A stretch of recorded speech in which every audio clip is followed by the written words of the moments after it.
I learned early that being the youngest in the Anderson family meant being invisible. While my sister Victoria climbed the corporate ladder at Anderson Technologies, the family business our grandfather founded, I was the one who answered phones at the reception desk. 29 years old with an MBA from Stanford, and my own family introduced me as the girl at the front desk. Emma handles our phones, Mom would say at charity galas, her tone apologetic. She's still figuring out her career path. Victoria, 34 and director of marketing, would smile and add, not everyone is cut out for leadership positions. Emma's found her comfort zone. I'd smile back and change the subject. They had no idea I'd been attending evening executive board meetings for the past 18 months, working directly with the senior partners who were orchestrating a carefully planned leadership transition. My receptionist job was a temporary cover while I learned every department from the ground up, just as our late grandfather had specified in his succession plan. The plan he'd shared with me privately before his death. The plan that made me chairman-elect of Anderson Technologies board, pending the official announcement at today's quarterly meeting. But my family didn't know that yet. The tension had been building for months. Victoria had been positioning herself for a promotion to vice president, leveraging our family name and her 8 years with the company. She'd started treating me worse than usual, as if my presence at reception somehow diminished her executive image. Can't you at least dress more professionally? She'd hissed at me last week in the lobby. You make the whole family look bad when clients see you at that desk. I was wearing a tailored navy suit that cost more than her monthly car payment, but I just nodded. I'll keep that in mind. Today's quarterly company meeting was supposed to be Victoria's moment. She'd prepared an elaborate presentation about her marketing initiatives, invited extended family members, and even reserved the executive conference room for a celebration lunch afterward. She'd been dropping hints for weeks about big news and career milestones. She had no idea the board was planning to announce something much bigger. I arrived at the office at 7:30 as usual, settling into my reception desk with my coffee. The building was mostly empty this early, just security and the cleaning crew finishing their rounds. I reviewed my notes for the board meeting scheduled for 11. The real meeting, not the company-wide presentation Victoria had planned for 10. You're here early, Victoria's voice cut through the quiet lobby at 8:15. She was dressed in a designer suit, her hair professionally styled, carrying a leather portfolio that probably cost $1,000. Try not to embarrass the family today, okay? Important people will be here. I'll do my best, I said quietly, continuing to organize the reception desk. She leaned closer, her voice dropping. And maybe take an actual lunch break instead of eating at your desk? The executives from the Hoffman acquisition will be here and I don't want them seeing family members acting like you do. I looked up at her. What's wrong with how I act? Oh, Emma. She laughed, but it wasn't kind. You really don't see it, do you? You have no executive presence. No leadership qualities. You answer phones and eat turkey sandwiches at a reception desk. That's fine. Not everyone can be management material. But today especially I need you to just be invisible. Understood, I said simply. By 9:30, the building was filling with employees gathering for Victoria's presentation. I watched her greet people in the lobby, shaking hands, laughing at jokes, playing the role of future executive perfectly. Our parents arrived at 9:40, Mom in pearls and Dad in his best suit, both beaming with pride at Victoria. Where should we sit? Mom asked me at the desk as if I were an usher instead of her daughter. The presentation is in conference room A, I said, handing her a printed agenda. 3rd floor. Dad barely glanced at me. You'll be staying at the desk, I assume? Someone needs to answer phones. I have it covered, I assured him. Victoria's presentation started at 10 sharp. I could hear it from the lobby through the building's speaker system she'd insisted on using. She talked about brand awareness, market penetration, and her vision for the company's future. Her voice carried that confident executive tone she'd perfected over the years. Anderson Technologies needs bold leadership for the next generation, she announced. Someone who understands both our legacy and our future potential. Someone ready to make the tough decisions that will keep us competitive. I heard our father's voice boom. That's my girl. The presentation lasted 40 minutes. Victoria covered quarterly results, marketing initiatives, and strategic partnerships. It was actually quite good.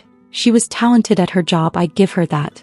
but she kept making subtle references to new leadership and upcoming changes that made it clear she expected to be promoted today. She had no idea those changes had nothing to do with her. At 10:50, people began filtering out of the conference room, heading to their departments or grabbing coffee. Victoria emerged with our parents, all three glowing with satisfaction. They approached my desk and I could see Victoria was riding high on the successful presentation. "That went well," she said, not quite looking at me. The executive seemed impressed. "It was a good presentation," I agreed. "Victoria's going places," Dad said proudly, putting his arm around her shoulders. "Real executive material. Takes after me." Mom nodded. "We're so proud, honey. The family name is in good hands." Victoria glanced at me and I saw something calculating in her eyes. "You know, Emma, you could probably move up from reception eventually. Maybe to executive assistant? If you worked really hard and took some night classes." "That's generous of you to think of her career," Mom said, patting Victoria's arm. I checked my watch. 10:54. The board meeting would convene in 6 minutes in the executive boardroom on the 22nd floor. The real meeting where the actual decisions got made. "I should mention," I said quietly, "I have a meeting at 11. Victoria laughed. "A meeting? Emma, receptionists don't have meetings." "This one does," I said, standing up from my desk. "What kind of meeting?" Dad asked, looking confused. "A board meeting," I said simply. The way Victoria's expression shifted from confusion to condescension was almost comical. "Emma, I think you're confused. The board meeting is for executives only. You probably heard someone mention it and—" "I'm not confused," I said, gathering my leather portfolio, the one that held 18 months of board minutes, strategic plans, and documentation of my grandfather's succession wishes. "The quarterly board meeting convenes at 11 in the executive boardroom. I need to be there." "Sweetheart," Mom said gently as if talking to a child, "I think there's been a misunderstanding. The board meeting is for senior leadership. Maybe someone asked you to deliver something to the boardroom? You can do that and come right back to the desk." Victoria was less gentle. "Stop embarrassing yourself. You're a receptionist. You don't go to board meetings. You answer phones and direct visitors. That's your job." "Actually," I said calmly, "my job is significantly different than you think." "What are you talking about?" Dad demanded. "Victoria, what is she talking about?" Victoria's face was reddening. "She's delusional. Emma, I don't know what fantasy you've created in your head, but you need to stop. This is a professional environment. You can't just—" "I've attended every board meeting for the past 18 months, I said matter-of-factly. "Every single one." The silence that followed was sharp enough to cut. "That's impossible," Victoria finally said. "I would know. I'm director of marketing. I hear about these things. Directors aren't typically informed about board composition unless it directly affects their department," I explained. "The board operates at a different level. Listen to yourself." Victoria's voice was rising. "You sound ridiculous. You're a receptionist. You literally answer phones for a living. What would you even do at a board meeting?" "Usually, I listen to reports from various departments, review financial statements, discuss strategic initiatives, and vote on major company decisions," I said. "The typical board member responsibilities." Dad looked like he might have a stroke. "Board member? Emma, this has gone far enough. Whatever joke you think you're making." "It's not a joke," I said. I pulled out my security badge, the one I'd been using after hours for 18 months, and held it up. Instead of the basic green stripe of a standard employee, it had the gold stripe that designated executive board access. Victoria stared at it. That can't be real. Where did you get that?" "From security when I was granted board access," I said. 18 months ago." "That's impossible." Victoria snatched the badge from my hand, examining it closely. "This has to be fake. Did you make this? Is this some kind of sad attempt to—" "Ms. Anderson?" A voice interrupted us. James Mitchell, the company's chief operating officer, had appeared in the lobby. He was 62, silver-haired, and had been with Anderson Technologies for 27 years. "We're ready to convene. The other board members are waiting." Victoria whirled on him. "Mr. Mitchell, I'm so sorry. My sister has been making these bizarre claims about attending board meetings. I don't know what Claims. James looked genuinely confused. Ms. Emma Anderson has been on the board for 18 months. Surely you knew that. The lobby had gone very quiet. Several employees who'd been passing through had stopped, sensing drama. That's impossible, Victoria said, but her voice had lost some of its certainty. She's a receptionist. She's the primary heir to the founder's estate and succession plan, James said, his tone suggesting this should be obvious. Per your grandfather's wishes, she's been training in every department while attending board meetings. Today we're announcing her appointment as chairman. I watched the words hit my family like physical blows. Chairman. Dad's voice was barely a whisper. Chairman of the board, James confirmed. The position has been empty since your father passed. Ms. Emma Anderson will be assuming that role effective today. Victoria's face had gone from red to white. No, that's not. I'm the one with executive experience. I'm the director of marketing. I gave the presentation today about leadership which was excellent, James said kindly. Your marketing work is valued. But the chairmanship was designated in the founder's succession plan. He was quite specific about his wishes. Mom found her voice. But Emma never said anything. We had no idea she was even. At Ms. Emma Anderson's request, we maintained discretion, James said. She wanted to learn the company from the ground up before taking on the chairman role. Hence the reception position. It allowed her to observe how the company functions at every level. She's been playing receptionist? Dad said incredulously. For 18 months? I've been learning the business, I corrected quietly. Every department, every function, every employee level. Grandfather's plan was very specific about understanding the company from every angle before taking leadership. Victoria was shaking. You let us all believe you were just, and you were.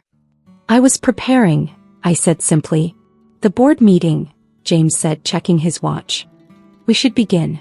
Miss Anderson. Wait, Victoria grabbed my arm. This can't be happening. I've worked for this company for 8 years. 8 years. I've built my career here. I've earned a promotion, a leadership position. You can't just sweep in after playing secretary and take. I'm not taking anything from you, I said gently. You're still director of marketing. That hasn't changed. But I should be VP at least. I should be on the executive track. How is this fair? Fairness isn't always about time served, I said. Grandfather made his decision based on what he thought was best for the company's future. I didn't ask for this role. He chose me. Because you manipulated him. Victoria's voice cracked. You were always his favorite. You used that too. Miss Victoria Anderson, James's voice cut through her accusation, firm now. I'd be very careful about what you say next. Accusing the chairman of the board of manipulation is serious. And frankly unfounded. Your grandfather's succession plan was created with legal counsel and filed with the board years before his death. Emma was still in college when he made these arrangements. The security guard had moved closer, I noticed.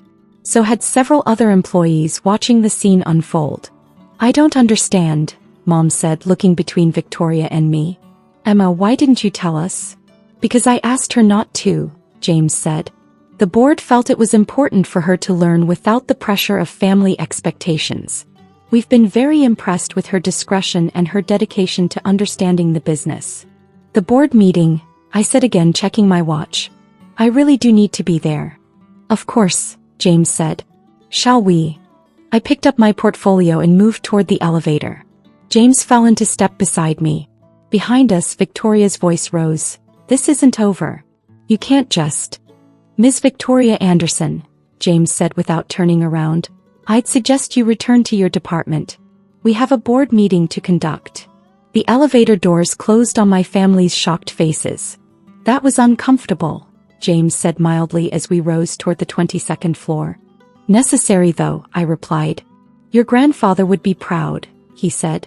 You've handled this transition with remarkable professionalism.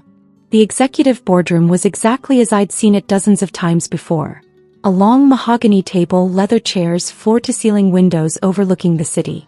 The other board members were already seated. Margaret Chin, our CFO, David Okoye representing our primary investors, Patricia Hoffman, CEO of our recent acquisition, Robert Santos, our technology director, and 3 independent board members who'd served since my grandfather's time. "Good morning," I said, taking my seat at the head of the table, my grandfather's seat, the chairman's seat. "Good morning, Ms. Anderson," they chorused. "Before we begin the formal agenda," Margaret said, "I think we're all curious about how the announcement went downstairs." "About as expected," I said. "My family was surprised." "Surprised is putting it mildly," James said, sitting down. "Your sister was quite vocal." "Victoria will adjust," I said, though I wasn't entirely sure that was true. "Shall we begin?"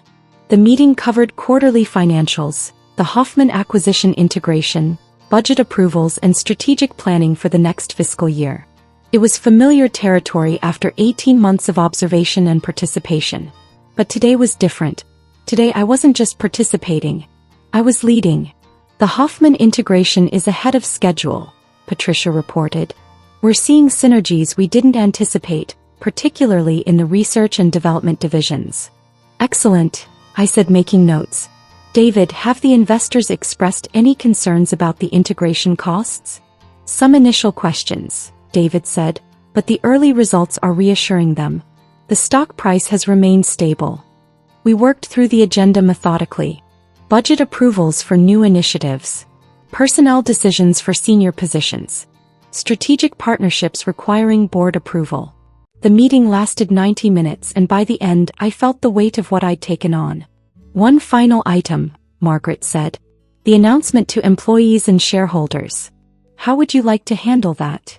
"Press release this afternoon," I said. "Company-wide email from me introducing myself as chairman. And I'd like to schedule individual meetings with department heads over the next week." "Including your sister?" James asked carefully. "Especially my sister," I said. "She's director of marketing. I need to work with her professionally regardless of family dynamics." The board members nodded approval. "Then I believe we're adjourned," I said. "Thank you all for your support during this transition." As the board members filed out, Margaret lingered. "Your grandfather would be incredibly proud," she said. "He knew exactly what he was doing when he chose you." "I hope so," I said. "This is more responsibility than I've ever had." "You've been preparing for 18 months, she reminded me. "And you've impressed everyone on this board with your judgment and dedication. Trust that." After she left, I stood alone in the boardroom looking out at the city. Somewhere in the building below, my family was processing what had just happened. My phone had been buzzing with texts, but I'd been ignoring it during the meeting. Now I looked at the messages. "Victoria, we need to talk. Now." "Mom, Emma, please explain what's happening. Your father is very upset." "Dad, call me immediately." "Victoria again, you manipulated grandfather." "I'm consulting with lawyers about the succession plan." I took a breath and called Victoria first. "How could you?" she answered immediately, her voice shaking with fury. "How could you let us all think you were nothing while you were planning this?" "I wasn't planning anything," I said calmly. "I was following grandfather's succession plan. His succession plan that you obviously influenced. You were always his favorite. You manipulated an old man into—" "Victoria, stop," I said firmly. "Grandfather created that plan with legal counsel years before his death. I was in college. I had no influence over his decision." "Then why you?" Her voice cracked. "I'm the one who's worked here. I'm the one with experience. I'm the one who deserves." "This isn't about deserving," I interrupted. "It's about what grandfather thought was best for the company. The company I've dedicated 8 years to." "And you're still director of marketing," I said. "Your position hasn't changed. You're still valued. Your work is still important. But you're chairman." The word came out like an accusation. "You're in charge of everything. After playing receptionist and letting everyone treat you like you were nothing." "I was learning," I said. "Every interaction, every department, every function. That's what grandfather wanted. Someone who understood the company completely from every angle." "That's convenient," Victoria said bitterly. "And now you get to lord it over all of us." "Over me?" "I have no intention of lording anything over anyone," I said. "I need this company to succeed. That means working with our leadership team, including you. Your marketing expertise is valuable." "Don't patronize me," she snapped. You've been lying to us for 18 months. I wasn't lying. I was maintaining privacy while I prepared for this role. There's a difference. Not to me, there isn't. She was crying now, I could hear it. Do you have any idea how humiliating this is? I gave that presentation this morning about leadership and vision, and the whole time you were sitting downstairs knowing you'd already been chosen. Knowing you'd make me look like a fool. That wasn't my intention, I said quietly. Your presentation was good. Your work is solid. But not good enough to be chosen. Not good enough to matter. Victoria. I need to go, she said. Mom and Dad are waiting. We need to figure out what to do about this. There's nothing to do, I said. The succession plan is legal and final. The board has approved my appointment. This is happening. We'll see about that, she said and hung up. I sat down in the chairman's seat, feeling exhausted. My phone buzzed again. Mom this time. Emma, your father wants to speak with you, she said when I answered. He's very upset. Put him on, I said. Dad's voice was cold. I want to know how you manipulated your grandfather into this ridiculous succession plan. I didn't manipulate anyone, I said tiredly. Grandfather made his decision years ago with legal counsel. The board has all the documentation. You expect me to believe he chose you, a girl who answers phones, over Victoria who has actual executive experience? I have executive experience now, I said. 18 months on the board, working with every department, learning strategic decision-making. That was grandfather's plan. It's absurd, Dad said flatly. Victoria is the obvious choice. She's older, more experienced, more suited to leadership. You're going to destroy this company. I'm going to do my best to grow this company, I replied. Just as grandfather wanted. Your grandfather was senile at the end, Dad said, and I felt anger flash through me for the first time. He was sharp as ever when he created that succession plan, I said, my voice hardening. And if you want to challenge it legally, you're welcome to try. The board will defend it, and they have significantly more resources than you do. Grandfather made sure of that. Are you threatening us? Dad demanded. I'm explaining reality, I said. I didn't ask for this position. I didn't manipulate anyone. Grandfather chose me because he thought I was right for the company's future. I intend to honor that trust.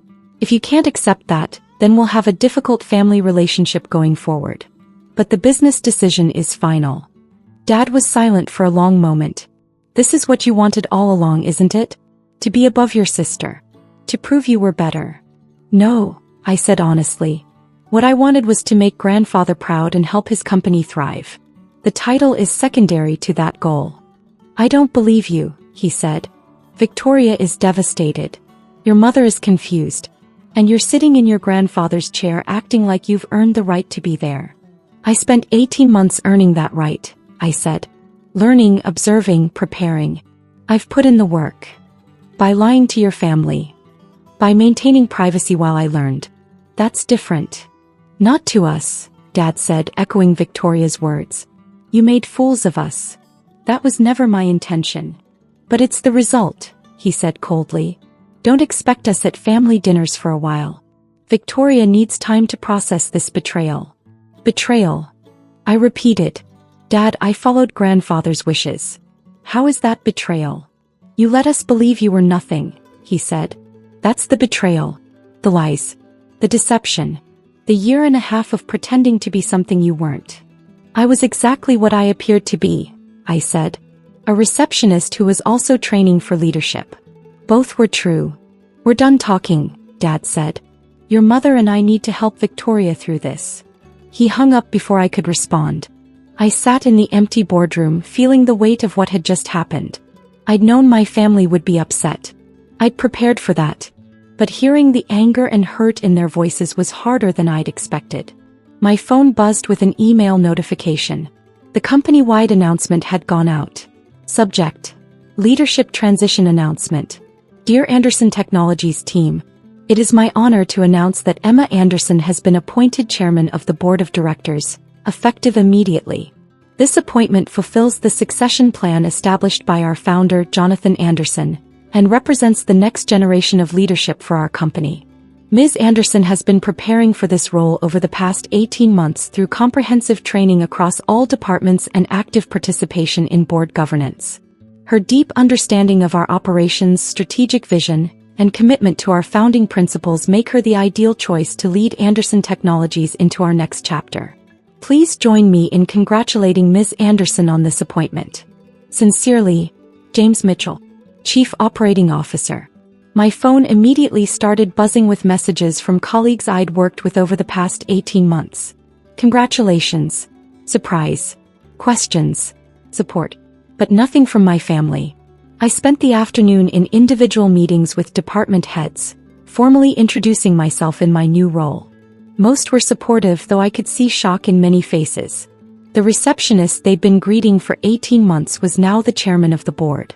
I had no idea. The director of operations told me. You seem so normal. I am normal, I said. This is just a different job title. But we both knew it wasn't that simple. By 5 o'clock I was exhausted. I returned to my office, the chairman's office, though I still couldn't quite process that, and found Victoria waiting in the hallway outside. We need to talk, she said. Her eyes were red from crying, but her voice was steady. Come in, I said, unlocking the door. The office was exactly as grandfather had left it. I hadn't changed anything yet. His photos were still on the walls, his books on the shelves, his desk exactly as he'd arranged it. Victoria looked around and I saw something break in her expression. He really wanted this for you, she said quietly. Didn't he? Yes, I said simply. Why? She turned to face me. I need to understand why. What made him choose you over me? I sat down, gesturing for her to do the same. He never told me directly, but from what the board has shared, he thought I had the temperament for long-term strategic thinking, the patience to build something lasting rather than quick wins, the ability to see the company as a whole rather than just one department. And I don't have those qualities? Victoria's voice was bitter. You have different strengths, I said carefully. Your marketing work is brilliant. You're dynamic, creative, excellent at execution. But grandfather wanted someone who would preserve the company's culture while growing it. Someone who would prioritize long-term stability over short-term gains. So I'm too ambitious, she said. Too focused on results? You're focused on the right things for a marketing director, I said. But chairman requires a different focus. It's not better or worse. It's different. Victoria was quiet for a long moment. I hate this, she finally said. I hate that you were chosen. I hate that I didn't see it coming.